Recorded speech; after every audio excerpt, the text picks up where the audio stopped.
मंत्रिमंडल के मेरे सहयोगी अजय टम्टा जी, रक्षा खड़से जी, उत्तराखंड असेंबली की स्पीकर रितु खंडूरी जी, स्पोर्ट्स मिनिस्टर रेखा आर्य जी, कॉमनवेल्थ गेम्स के प्रेसिडेंट क्रिस जेनकिंस जी, आईओए की प्रेसिडेंट पीटी उषा जी, सांसद महेंद्र भट्ट जी, राष्ट्रीय खेलों में शामिल होने आए देश भर के सभी खिलाड़ी, अन्य महानुभाव, देवभूमि आज युवा ऊर्जा से और दिव्य हो उठी है। बाबा केदार, बद्रीनाथ जी, मां गंगा के सुभाषित के साथ आज नेशनल गेम्स शुरू हो रहे हैं। ये वर्ष उत्तराखंड के निर्माण का 25वां वर्ष है।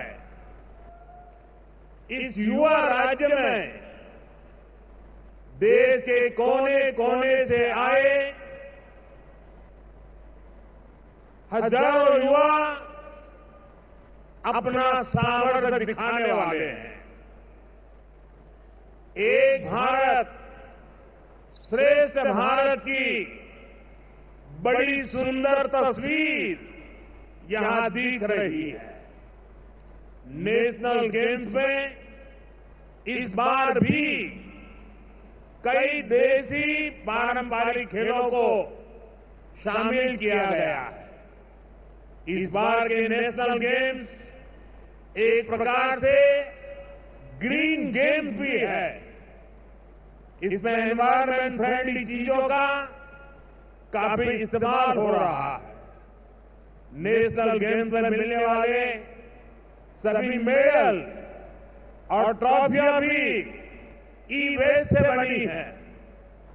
मेडल जीतने वाले खिलाड़ियों के नाम पर यहां एक पौधा भी लगाया जाएगा। ये बहुत ही अच्छी पहल है। मैं सभी खिलाड़ियों को बेहतरीन प्रदर्शनी के लिए शुभकामनाएं देता हूं। मैं धामी जी और उनकी पूरी टीम को, उत्तराखंड के हर नागरिक को इस शानदार आयोजन के लिए बधाई देता हूं। साथियों, हम अक्सर सुनते हैं सोना तप कर खरा होता है। हम खिलाड़ियों के लिए भी ज्यादा से ज्यादा मौके बना रहे हैं ताकि वे अपने सामर्थ्य को और निखार सकें। आज साल भर में कई टूर्नामेंट आयोजित किए जा रहे हैं। खेलो इंडिया सीरीज में कई सारे नया टूर्नामेंट जोड़े गए हैं। खेलो इंडिया यूथ गेम्स की वजह से यंग प्लेयर्स को आगे बढ़ने का मौका मिला है। यूनिवर्सिटी गेम्स यूनिवर्सिटी के स्टूडेंट्स को नए अवसर दे रहे हैं।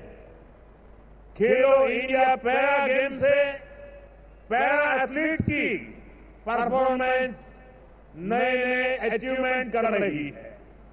अभी कुछ दिन पहले ही लद्दाख में खेलो इंडिया विंटर गेम्स का 5वां एडिशन शुरू हो चुका है। पिछले साल ही हमने बीच गेम्स का आयोजन किया था। और साथियों, ऐसा नहीं है कि ये सारे काम सिर्फ सरकार ही करा रही है। आज भाजपा के सैकड़ों सांसद नए टैलेंट को आगे लाने के लिए अपने क्षेत्रों में सांसद खेलकूद स्पर्धा करा रहे हैं।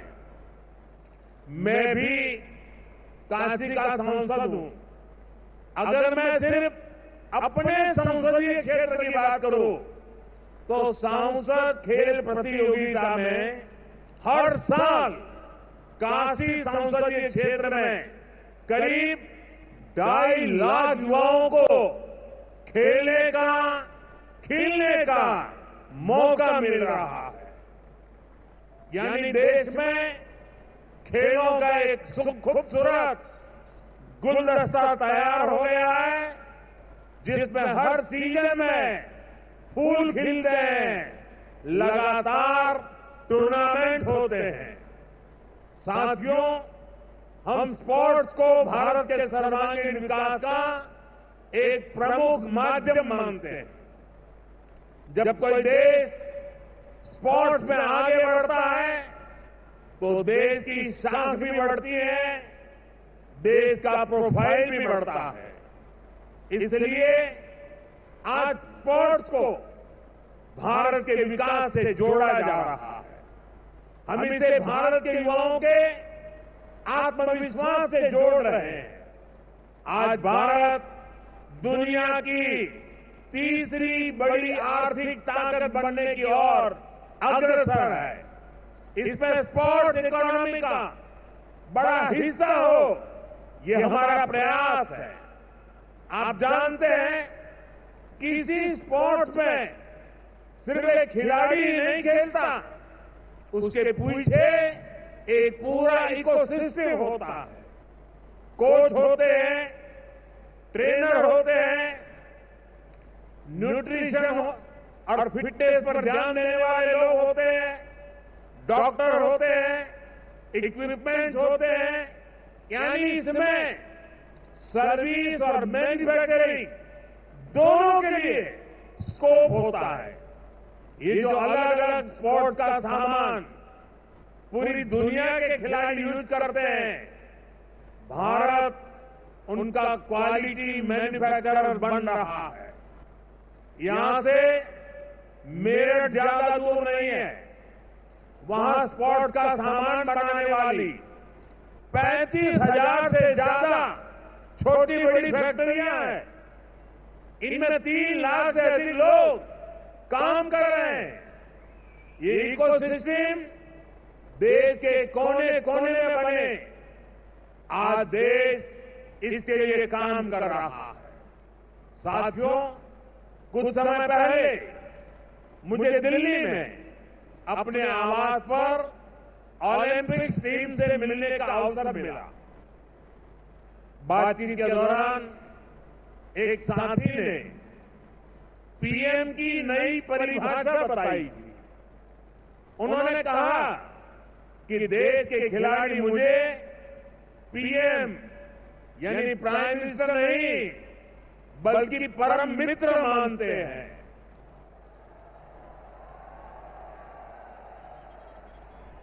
आपका ये विश्वास ही मुझे ऊर्जा देता है।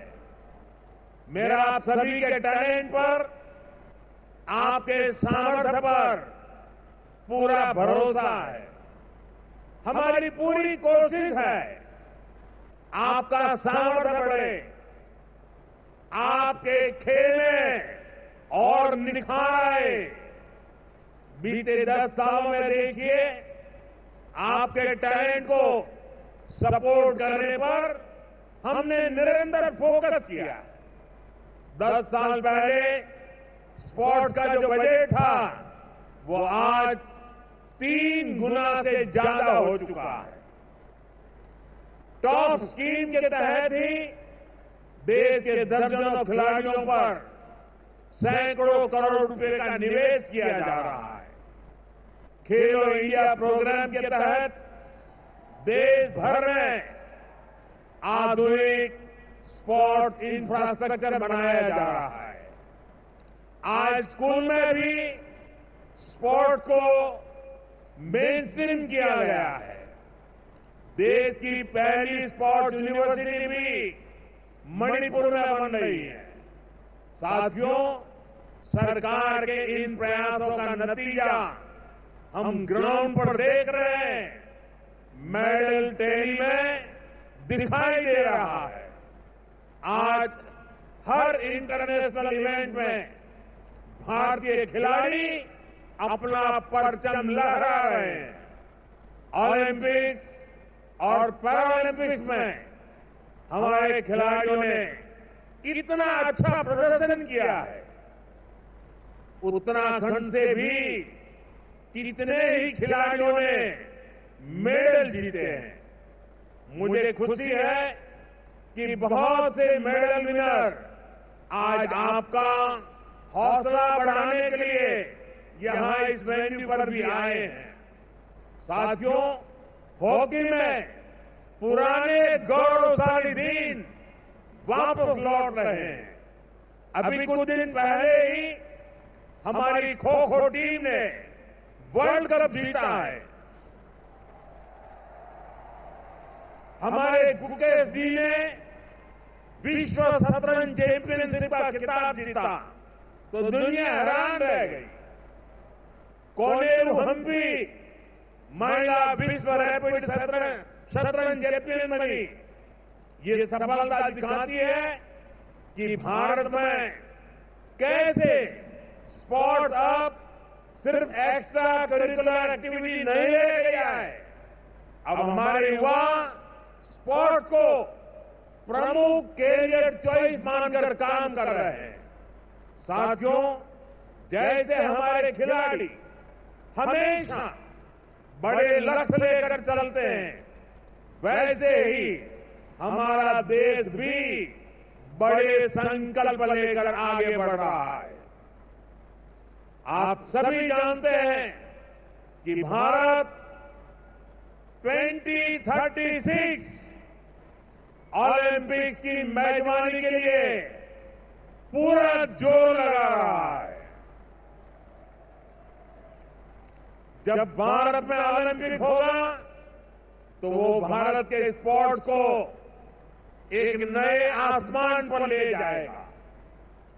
ओलंपिक सिर्फ एक खेल का आयोजन पर नहीं होता, दुनिया के जिन देशों में भी ओलंपिक होता है वहां अनेक सेक्टर्स को गति मिलती है। ओलंपिक्स के लिए जो स्पोर्ट्स इंफ्रास्ट्रक्चर बनता है उससे भी रोजगार बनता है।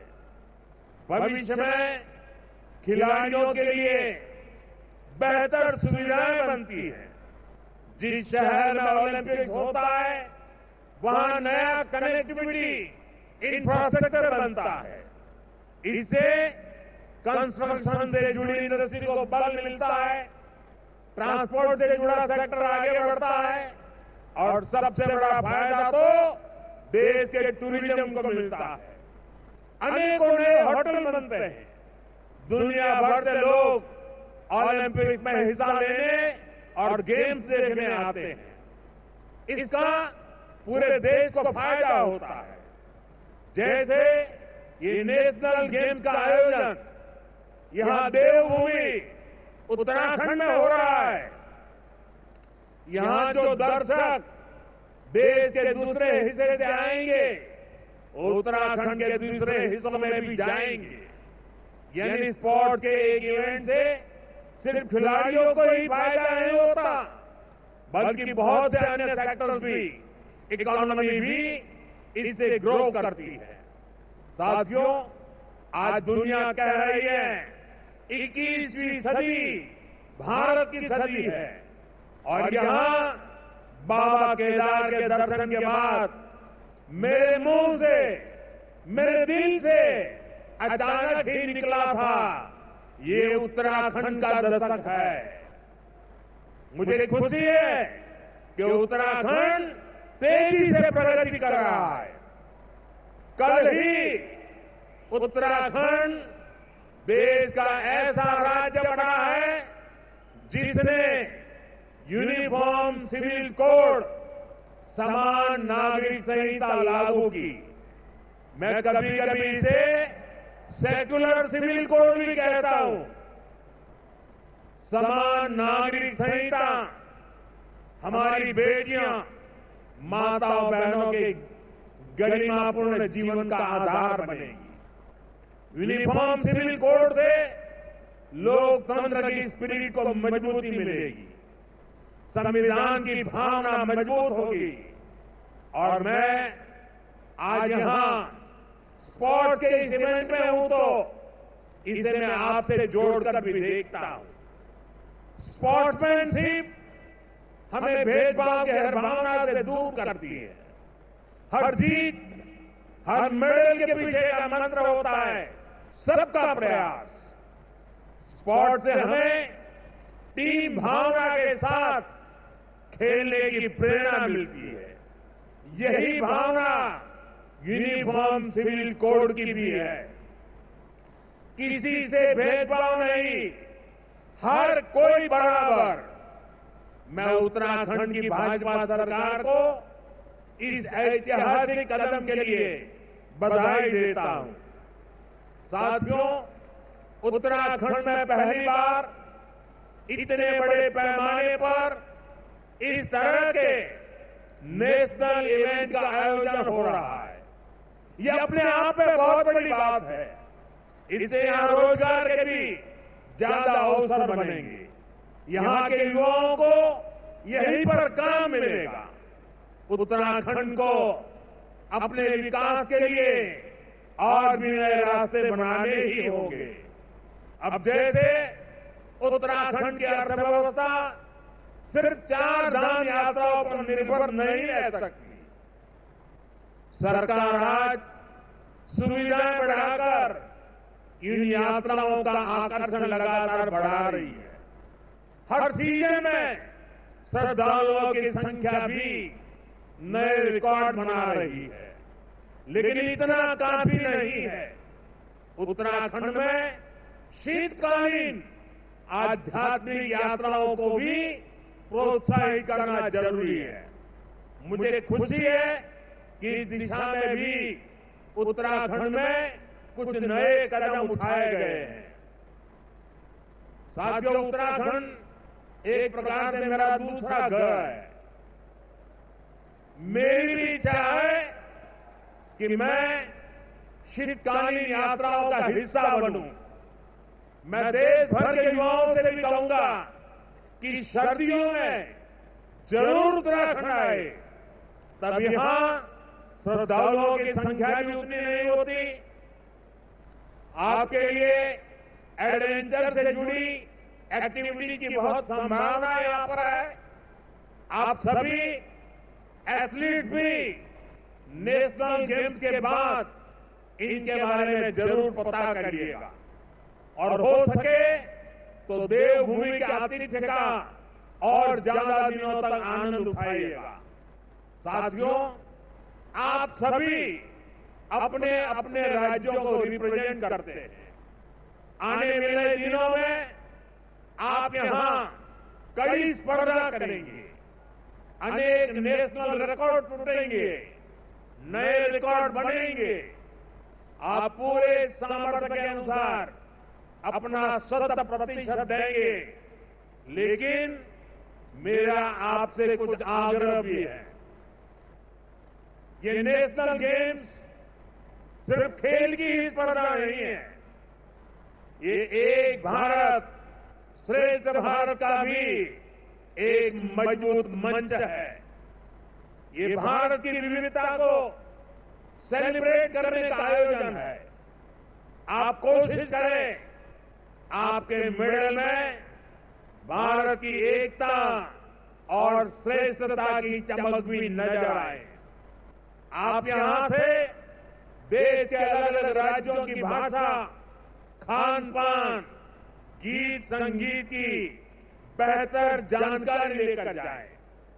मेरा एक आग्रह स्वच्छता को लेकर भी है।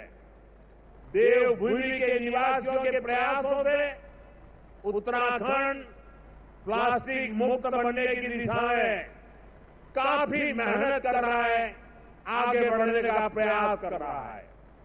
प्लास्टिक मुक्त उत्तराखंड का संकल्प आपके सहयोग के बिना पूरा नहीं हो सकता।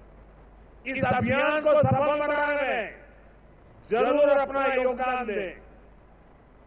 साथियों, आप सभी फिटनेस का महत्व समझते हैं, इसलिए मैं आज एक ऐसी चुनौती की बात भी करना चाहता हूं जो बहुत जरूरी है।